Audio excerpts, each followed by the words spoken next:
लेकिन एक सेकंड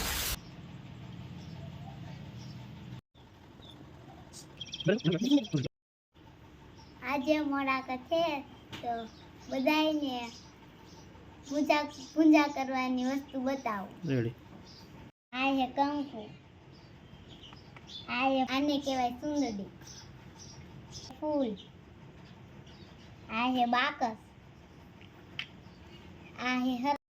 આને કહેવાય જાનના હરાક્યા, આને કહેવાય ઘી અને વ્હાઈટ, આને કહેવાય પૂંજાપો, આને કહેવાય બીલીપત્ર અને આને કહેવાય ઘઉં.